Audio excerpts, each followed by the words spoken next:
He is Coach Jim Harbaugh. How are you, Coach? I'm doing good, Rich. How you doing? I am doing just fine.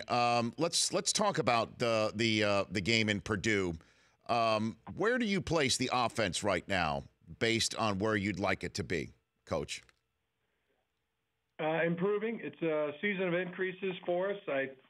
I felt that our team played a hard-fought game, showed a lot of resilience. You're allowed to win the late rounds, and that's what our team did, offensively, defensively, and special teams.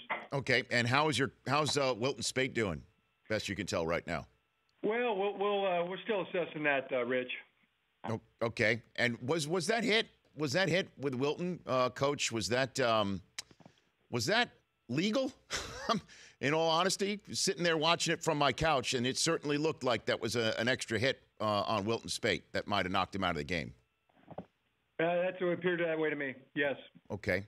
And in this bye week, is this something that you're going to assess the position regardless of health, Coach? We first, we're in an improvement week. We don't refer to it as a bye week. Nice, Rich. Okay. Improvement week. Yeah, there's. And what was your question? No, it's just, are you going to assess the position regardless of health at the quarterback spot between O'Korn and Wilton Spate moving forward, Coach? No, we feel good about the position. I don't think there's any more assessing that needs to take place. And if your question is if there's a QB battle, or I think that's where you're trying to go with this. Am I right? Well, should I just walk in through the front door? Is that what you're saying, Coach? Front door. We know each other. We know each other. We go way back. Yeah. All right, I'll walk in through the front door. Is there a quarterback competition going on right here at the University of Michigan? No, there's not, and there wouldn't be until we really know the health of Wilton Spate. Okay. See, I should have just knocked on the front door. You're right, Sure. Coach. It's always the best way. So what does happen on an improvement week? I love that word, by the way. I've never heard that one before. What happens on an improvement week, Coach? Trying to get better today than we were yesterday. Try to be better tomorrow than we were today. We're looking for improvement, 1% improvement, 0.01% improvement. Get a mile an hour faster. That's what we're looking to do. Okay. And then there's Michigan State on the other side of it. Jim Harbaugh joining me here on the Rich Eisen Show. Did you get back in time to watch any of Penn State, Iowa, Coach, from Purdue? Did you watch any of that? I really saw the only play I saw was the last play, and I saw some of the highlights. Okay. But a few of the guys had it on their phone devices, so we were on a bus and did watch the last play of the game. What do you think of that kid Saquon Barkley, Coach? What do you think of him at Penn State? A lot. I think a lot of him. He is a fabulous player. Been competing against him for 2 years. He's definitely in every conversation as being the most talented running back in the country, most talented player in the country, deserving of all that type of recognition. Is there anyone that he reminds you of from the next level days that you were either playing or coaching at, Saquon? Some of the really good ones, Rich. I think when you look at him, it just the yards after contact, ability to be a fantastic runner between the tackles, on the perimeter, catching the football, blocking. He really is that type of back that does it all. Jim Harbaugh, head coach of the University of Michigan, joining me here on the show. And by the way, Jim has a new podcast called Attack Each Day, the Harbaugh's podcast. Your brother appears on it from time to time. Your dad, Jack Harbaugh's on it from time to time. It's on Podcast One, and I want to hit you on that shortly here on the Rich Eisen Show. Before we do that, what have you been up to, Rich? What have I been up to? Oh gosh, yeah. You know what? I was actually on the road. I was in one of your former places of business last Thursday. I was in Santa Clara watching the Rams and the 49ers. I'm doing this show here. My wife and I are going to start our own Podcast One podcast starting next week. We're getting all right. Yeah. So how would you like to Thursday night? You go to the NFL game wherever it is, and we see you on TV there, and that's a full day. And yes. lot of preparation for that goes into that. And then what do you do Friday? What's your Friday look like? Right here on the Rich Eisen Show. And every day you're doing the Rich Eisen Show. Yes, and then on Saturday I go to the meetings. I sit next to the guy who I do believe you handed his first handoff to in his professional career. Marshall Falk. That's correct. To my left is a man who attacks every day with an enthusiasm that's unknown to pretty much anyone in the room, and Michael Irvin. Got that right. Mariucci, he's there. What a great dude he is. Kurt Warner, he's there. On game day morning. Dude. Yep, we're all right there in the room getting ready to talk football. And I was half there this week, Coach, because I was watching the Michigan-Purdue game on my iPad. So you got the iPad going. How many games do you watch at the same time? Or just on Sundays, I watched all 10 at the same time this Sunday. 10 different screens? You have like a red zone channel? How do you do it? We do it. The folks at the NFL Network have built us a screening room. They built us a screening room just for ourselves. And if you're ever in Los Angeles when the season's done or whatever, we'd love to have you. I'd love to see it. Anytime. I'd love it. It's Jim Harbaugh here on the Rich Eisen Show. Did you and your team discuss the president's comments at all? Michigan, as I know, is a very socially active campus from my days of being there, and it's been that way for decades, certainly when you were there as well. Did you talk about the president's comments or the team talk about it with you at all? It started making the rounds on Saturday morning. There were discussions as we were eating the meal, et cetera, and we played a late game, 4:00 game, so there was discussion about it. Sure. Okay, so what were the players saying? Was there any conversation about having any demonstration on the sideline of any sort, Coach?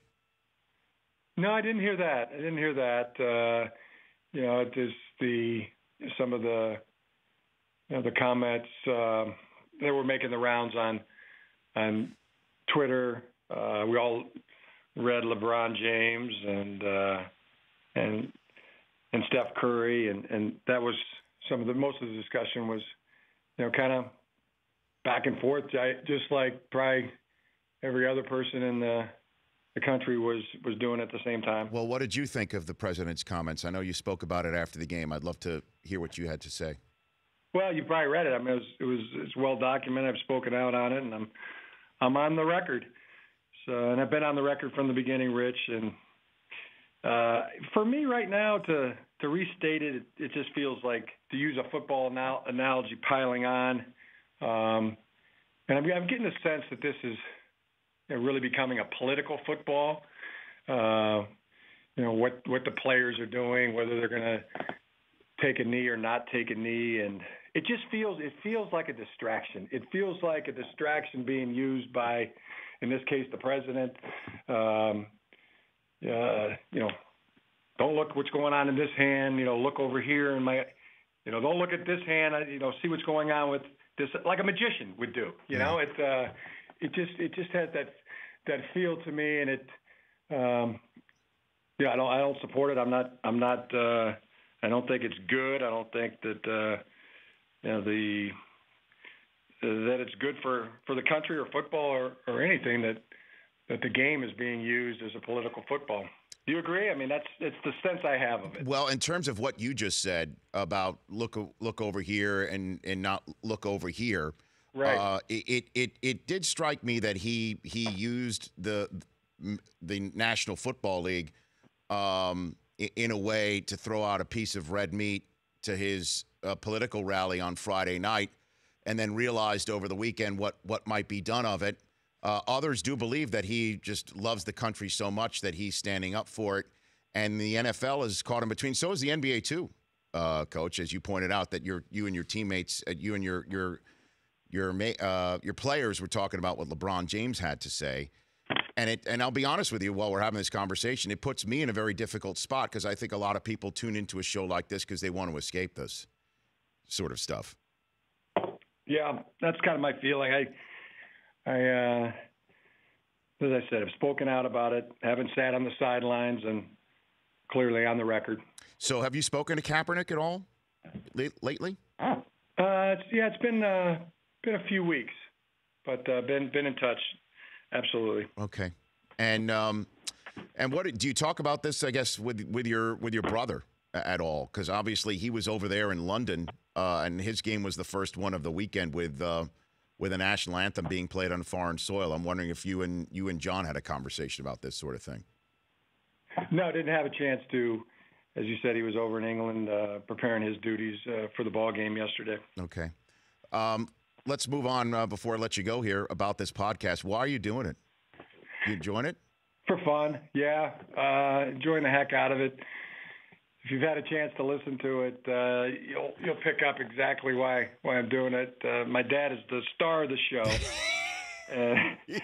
I just get so much enjoyment talking to him and being around him and hearing his perspectives and his stories and just like gold nuggets being dropped, just right out of his pocket. Yeah. I always had that sense of just follow my dad around, and just pick up these gold nuggets. They're just coming out of his pockets, and want other people to have that opportunity too. Now, is it true that you invited Schefter onto your podcast, Coach? Is that a true story? Yeah, he was good. He was good, Rich. And I'm not going to compare Schefter to Rich Eisen as honorary captains. You're both great. You knew where I was going. I was about to walk in through that front door. You had him. You had him for the Cincinnati game, and I know he was great. You were great. It's like the old Manning or Tom Brady. Who's better? You're both great. Okay. All right. I just wanted to make sure that he was just like you, and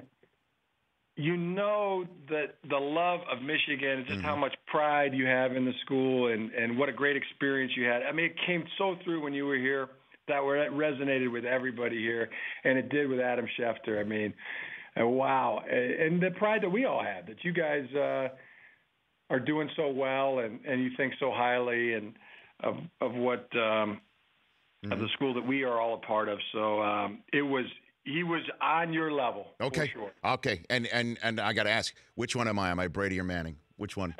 Which one do you think? That's the problem with comparisons, Rich. Whenever somebody compares two people, Eisen to Schefter, somebody gets diminished. So just to avoid it. Why can't both be great? Well, I'll just take Brady because he's the better looking one. That's all. Is that all right? Can I say such a thing like that? It's your show. It's the Rich Eisen show. That's you're allowed to say whatever you want. And you could say what you wish on the Attack Each Day, the Harbaugh's podcast. Coach, appreciate it. Enjoy Improvement Week, and we'll chat down the line. Sounds great. You got it. That's at Coach Jim 4UM, Jim Harbaugh, the University of Michigan. The Rich Eisen Show, weekdays at noon Eastern on radio stations across the country and audience. If you like that, please download our app. There's lots of fun things there other than just more of the videos you just saw. You can call us from the app. You can email us from the app. Just download it. Trust me, you'll enjoy it.